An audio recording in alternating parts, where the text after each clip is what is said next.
Olá, pessoal! Hoje nós vamos estudar mecânica dos solos, origem e formação dos solos. Vamos lá. A primeira coisa que a gente procura estudar em mecânica dos solos é como ocorreu essa formação do solo e como a gente até traz um pouquinho da geografia para dentro para a gente conhecer como é a formação dos solos e como isso influencia na mecânica dos solos. Lembrando que a disciplina da mecânica dos solos, ela estuda no geral os tipos de solos, certo, pessoal? E também dentro dela a gente procura investigar qual é o suporte que o solo tem em relação às edificações. Então vamos lá. Hoje a gente vai estudar sobre formação dos solos. As outras coisas ficam para depois. Então, a porção externa e superficial da crosta terrestre ela é formada por vários tipos de corpos rochosos, que constituem o manto rochoso, certo, pessoal? Então, essas rochas elas estão sujeitas às condições que até alteram o seu formato, ou seja, existem vários agentes que trabalham para modificar o formato das rochas, certo? Então, nós classificamos como esses agentes como intemperismo físico e intemperismo químico, tá certo? O físico é aquela que há a desintegração da rocha e o químico é aquela que existe a decomposição da rocha. Vamos ver mais lá na frente. O intemperismo físico ou mecânico, né? É o processo de decomposição da rocha sem alteração química dos componentes, ou seja, pode ser pela variação de temperatura, pelo repuxo coloidal, pelo congelamento da água e pelo alívio das pressões, certo? Aqui, por exemplo, você vê um exemplozinho, certo? Do intemperismo físico, que a água infiltrou aqui, né, pessoal? Então, ela foi causando uma fenda, olha essa fenda aqui na rocha, né? O gelo depois ele se alterou e depois houve a fragmentação da rocha. Isso quer dizer que é um intemperismo físico, pessoal. Por quê? Porque nesse intemperismo físico não aconteceu a modificação química da rocha, tá certo? Então, o temperismo físico é aquele que não altera o químico, mas sim o físico da rocha, tá certo?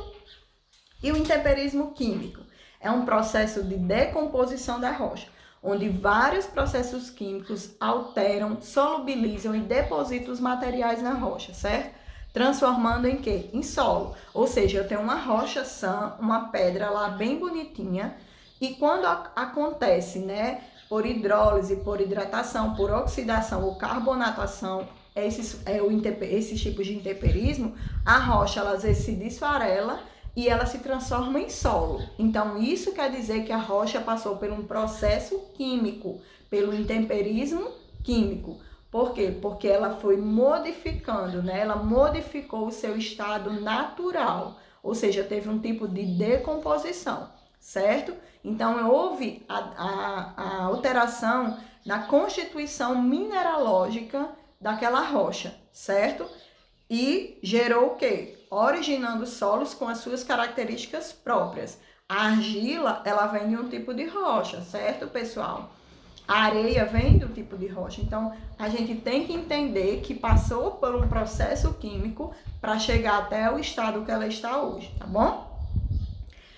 Então, os tipos de intemperismos químicos, pessoal, nós temos a hidrólise, a hidratação, a carbonatação e a oxidação.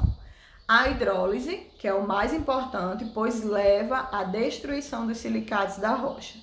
A hidratação é aquela que há a penetração da água nos minerais, né, através das fissuras das rochas, e ocasiona os granitos ignados e a transformação do feldespato em argila. A carbonatação é quando o carbonato de cálcio em contato com a água, carregada de ácido carbônico, se transforma em bicarbonato de cálcio. E a oxidação é a mudança que sofre o mineral em decorrência da penetração do oxigênio na rocha. A gente também fala muito em oxidação quando nas edificações acontece de uma ferragem, né, de um ferro, ele ficar tipo, quando você toca no ferro, os seus dedos ficam tipo amarelados. Então ali, aquele ferro ele está começando a ter uma modificação química, certo, pessoal? o ferro ele era cinzazinho, bem bonitinho, lisinho, e quando você o toca, ele tipo que fica amarelado os seus dedos e fica áspero. Então ali é um tipo de oxidação do ferro, certo? É um intemperismo químico, é uma transformação química que o ferro está passando. Mas aqui a gente está falando de rocha, a gente não está falando de ferro, tá bom? Então, uma forma, só para vocês entenderem o que é a hidrólise, hidratação, carbonatação e oxidação, certo? Então, nós temos a hidrólise, né? Que é quando as águas vão levando, né? Ó, pois leva à destruição dos silicatos, a hidratação, a infiltração, a penetração das águas nos materiais, a carbonatação, que a rocha vai ficando meio esbranquiçada, pois ela está formando, né, o nosso bicarbonato de cálcio, e a oxidação, quando o nosso solo, ele entra oxigênio na rocha, tá certo? Então, o intemperismo físico é onde altera só o meu físico da minha rocha, e químico, onde altera a química e transforma em outros tipos de solo, tá certo? E Azaia, mas como é que acontece a formação dos solos? Como é que acontece essa formação, certo? Então, cada rocha, cada maciço rochoso, ele se decompõe de uma forma. Então, eu tenho aquela rocha sã, né, que ela passa por processos, ou seja, ela recebe os intemperismos de toda a terra, certo, pessoal? Então, ela vai se transformando de acordo com o tempo. Então, o material decomposto, ele pode ser transportado pela água, pelo vento, que a gente vai ver mais lá na frente a questão de como acontece essa decomposição por meio do transporte, certo? Esse intemperismo por meio do transporte.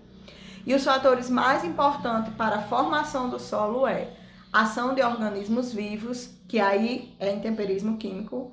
A rocha de origem, a gente precisa de ter uma rocha sã para ela poder se transformar. O tempo, né, pessoal, porque não é tão rápido.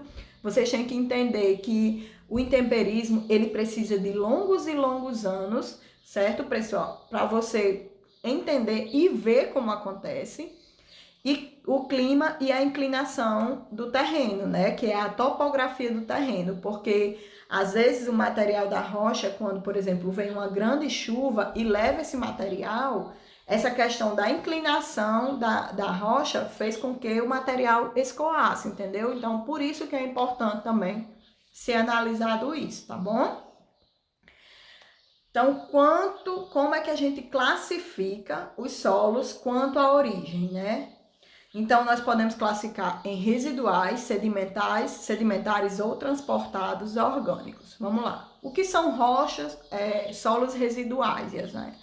São aqueles que permanecem no seu local de origem, né? Que é a rocha-mãe.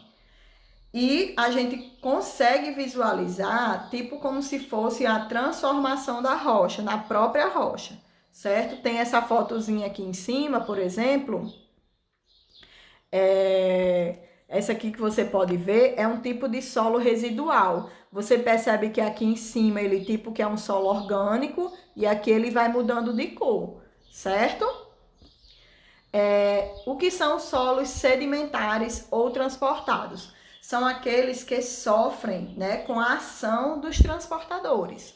Então, eu posso ter um solo aluvionar, que é aquele que é transportado pela água. Posso ter um solo eólico, que é transportado pelo vento. A gente tem muito na nossa região, que são as dunas. Então, eles são solos eólicos. São aqueles solos coluvionares que são transportados pela gravidade, ou seja, ele está num nível muito alto, né? E quando eles conseguem se movimentar por causa da inclinação do solo, da terra. E os solos glaciares, que são aqueles solos pertencentes às geleiras, né? Que elas vão se desmembrando e vão, transportando o solo por causa das geleiras, certo?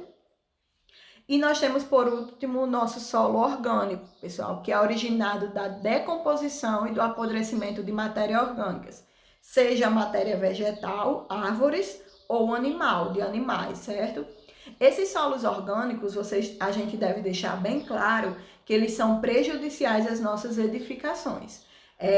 Um dos solos principais que não podem ser usados nas edificações porque ele é rico em matéria orgânica e a matéria orgânica é rica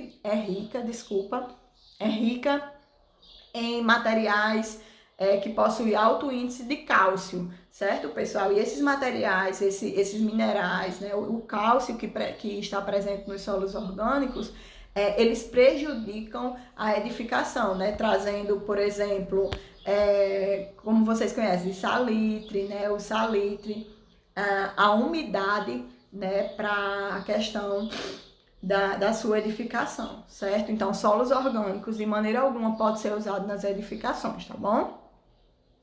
E a física dos solos, certo, pessoal? É tipo como se fosse a granulometria que a gente estudou lá em materiais de construção, certo? As partículas sólidas dão características e propriedades ao solo conforme o seu tamanho e textura. Lembra de granulometria? Então, é isso. A gente tem as partículas, né?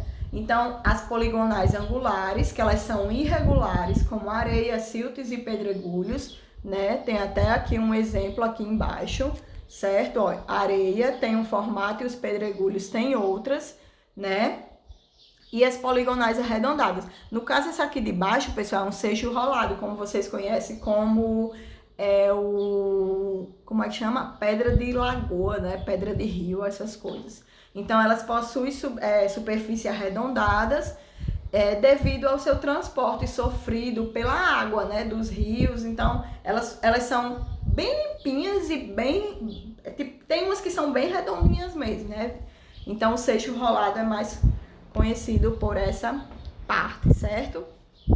Nós temos os solos lamelares, né, que possuem sua dimensão predominante, como os solos argilosos. Ó, pessoal, aqui é um exemplo de solo lamelar, certo? Ele é parecido com argila, certo? Ele é bem poroso, ele tem uma alta compressibilidade, uma alta plasticidade, né? E o que é compressível e plástico? Quando eu tenho um solo muito compressível, é aquele solo onde eu preciso fazer a minha compressão várias vezes para ele atingir a liga, né? E a plasticidade é que quando eu molho ele, eu consigo trabalhar, ele tem uma trabalhabilidade melhor, certo? E o que são solos fibrilares são aqueles que possuem uma dimensão predominante e eles são encontrados principalmente nos solos orgânicos, certo, pessoal? Então, a nossa aula sobre surgimento dos solos, né? Deixa eu voltar aqui que eu esqueci até o nome da aula, desculpa, pessoal. Sobre a origem e formação dos solos, termina aqui, certo, pessoal? Então, nós descobrimos, né? Conhecemos os nossos intemperismo físico e químico, a física dos solos e lembrem-se, pessoal, solos orgânicos não utilizamos nas edificações, tá bom? Então, até a próxima aula.